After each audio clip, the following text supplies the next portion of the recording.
15 heures et nous sommes le mercredi 24 juillet 2024. Bonjour et bienvenue sur Télé Djibouti. Pour suivre cette édition de la mi-journée, les titres aujourd'hui.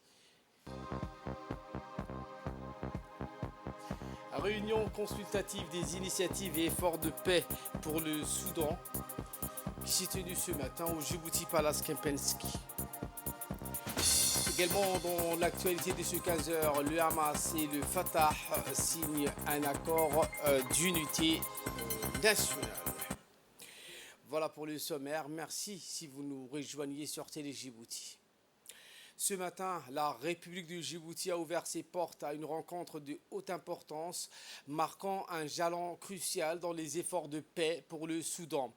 C'est dans ce cadre que s'est tenue la deuxième réunion consultative des initiatives et efforts de paix au Soudan, réunissant des figures majeures de la diplomatie internationale à l'hôtel Djibouti Palace Kempinski. La rencontre fait suite à la première réunion consultative tenue le 12 juin 2024 au siège de la Ligue des États arabes au Caire, en Égypte. Lors de cette première assemblée, les participants avaient souligné la nécessité de maintenir des réunions régulières pour échanger des points de vue sur les efforts conjoints et garantir une harmonisation des initiatives en faveur du Soudan. Leur objectif commun, obtenir des résultats mutuellement renforçants dans cette quête de stabilité pour ce pays de l'Afrique. Aujourd'hui, Djibouti, grâce à sa position stratégique et son engagement indéfectible en faveur de la paix régionale, assume un rôle central dans cette entreprise noble. Dr Nabil Mohamed Ahmed, ministre de l'Enseignement supérieur et de la Recherche, agissant en qualité du chef de la diplomatie djiboutienne par intérim en l'absence du ministre Mahmoud Ali Youssouf, actuellement en déplacement à l'étranger. Cette réunion s'est annoncée comme un moment de grande intensité diplomatique. Santé à présent, où le ministre Ahmed Roble Abdili a accompagné de son conseiller technique et le coordinateur du programme élargi de la vaccination qui a effectué une visite de travail de 2 jours en République de Côte d'Ivoire pour participer à une réunion interministérielle sur la vaccination. Dans le cadre de la préparation des pays à la fin progressive de l'appui du Gavi pour la vaccination, le ministre Dr Ahmed Roble Abdili a rencontré ses homologues de la Côte d'Ivoire, du Ghana et du Sao Tomé Principe en présence de la directrice générale Gavi. Ensuite, le ministre a participé à un atelier présidé par le Premier ministre de la République du Côte d'Ivoire, M. Biré Mombé.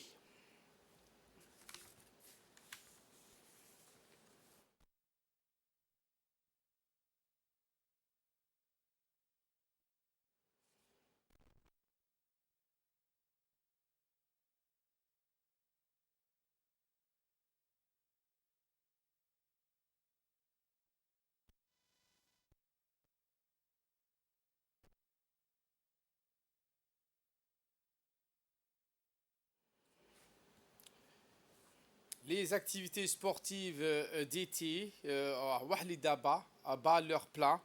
Dans une atmosphère chaleureuse, le quartier de Ouahli-Daba a vibré hier au son des cris des supporters et des clameurs de victoire lors d'un tournoi de foot dans le cadre des activités sportives estivales.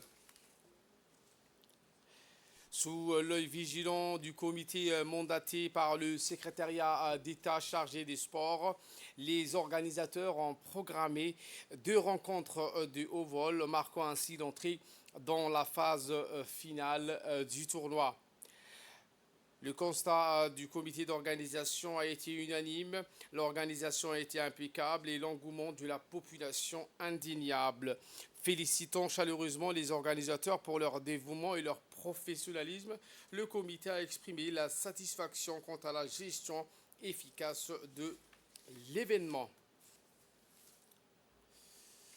Ali Sabier, ou dans le cadre de la mission continue visant à répondre aux besoins en logement décent des plus vulnérables et des plus nécessiteux, la Fondation Ismaël Marguerite IOG pour le logement, dirigée par le directeur général Mahmoud Ali, qui s'est rendu dans la ville d'Ali Sabier pour la remise de clés à 100 bénéficiaires de la ville de Assadjoug.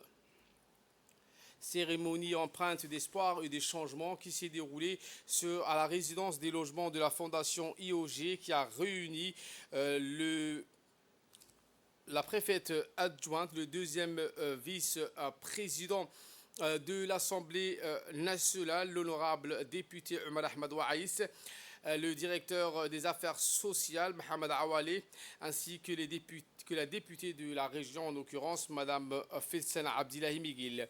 En plus des 50 logements précédemment octroyés à Hol-Hol, ce sont aujourd'hui 100 bénéficiaires issus du chef-lieu de la ville de Assadjoug qui se sont vus remettre les clés de leur habitat.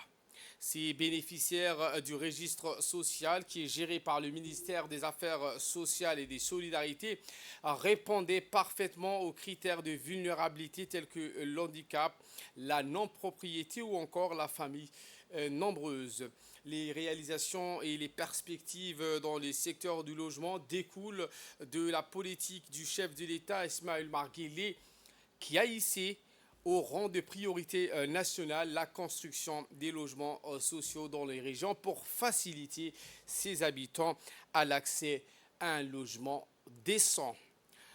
La Fondation IOG pour le logement couvre les 5 régions de l'intérieur ainsi que Djibouti-Ville et elle a pour perspective de multiplier le logement dans la capitale ainsi que dans l'ensemble des préfectures et sous-préfectures de Djibouti.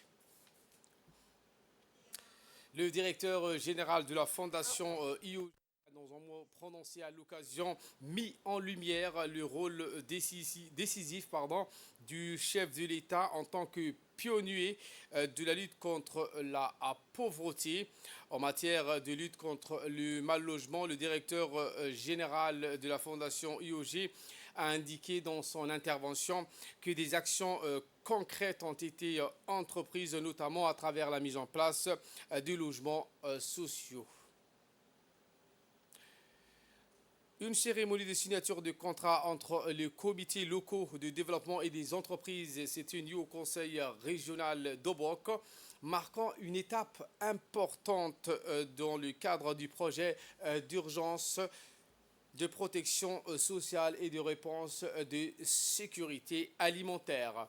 Ce projet, financé par la Banque mondiale, administré par le ministère des Affaires sociales et de Solidarité, exécuté en partie par l'Agence djiboutienne de développement social, l'ADDS, à travers l'approche développement conduit par la communauté.